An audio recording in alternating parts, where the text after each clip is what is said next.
Hi friends, welcome to our channel. இன்றைக்கி நம்ம வீட்டில் லன்ச் என்னென்ன பண்ணோம் அப்படின்றத அவங்க கூட ஷேர் பண்ணிக்க போகிறேன்.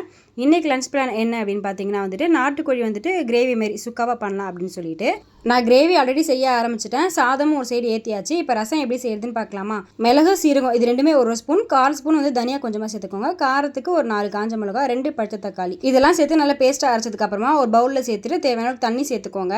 1/4 ஸ்பூன் மஞ்சத்தூள், 1 ஸ்பூன் அளவுக்கு உப்பு சேர்த்துக்கோங்க. அதுக்கு கொஞ்சமாக கருவேப்பிலை, புளி தண்ணி கொஞ்சமாக சேர்த்துக்கோங்க. சேர்த்துட்டு நல்லா கையிலே மிக்ஸ் பண்ணி விட்டுக்கலாம்.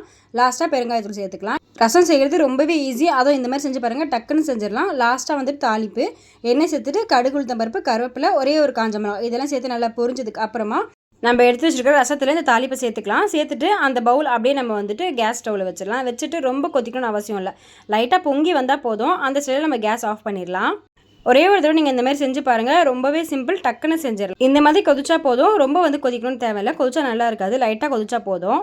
ரசம் செஞ்சு முடிச்சதுக்கப்புறமா நான் ஜூஸ் தான் போட்டுக்கிட்டேன். கண்டிப்பாக நீங்கள் சமைக்கும் போது இந்த மாதிரி சில்லுன்னு ஏதாவது எடுத்துக்கோங்க. அப்போ தான் நம்மளுக்குமே ரிஃப்ரெஷ்ஷாக இருக்கும். நான் இன்றைக்கி ஆல்ரெடி பால் காய்ச்சி ஆற வச்சு ஃப்ரிட்ஜில் வச்சுருந்தேன். அந்த பால் சேர்த்துருக்கேன். அதுக்கப்புறமா ரோஸ் மில்க் எசன்ஸ் இதெல்லாம் சேர்த்துட்டு மிக்சியில் கண்டிப்பாக அடிச்சுக்கோங்க. அப்போ தான் நல்லா க்ரீமியாக இருக்கும். அதுக்கப்புறமா நான் நைட்டே பாதாம் பீசினி ஊற வச்சுருவேன். எப்போவுமே இந்த வெயில் காலம் வந்துச்சுன்னா கண்டிப்பாக பாதாம் பீசினி எடுத்துக்கோங்க. உடம்புக்கு ரொம்பவே குளிர்ச்சி. எடுத்துகிட்டு ஒரு 2 ஸ்பூன் இது சேர்த்துட்டு நம்ம ரோஸ் மில்க் மிக்ஸ் பண்ணி குடிக்கலாம். ரோஸ் மில்க் தான் போகணும் அப்படின்னு இல்லை. ப்ளைன் பால் கூட நம்ம பாதாம் பிசினை மிக்ஸ் பண்ணி குடிச்சோன்னா உடம்புக்கு அவ்வளோ நல்லது. கண்டிப்பாக ட்ரை பண்ணி பாருங்கள்.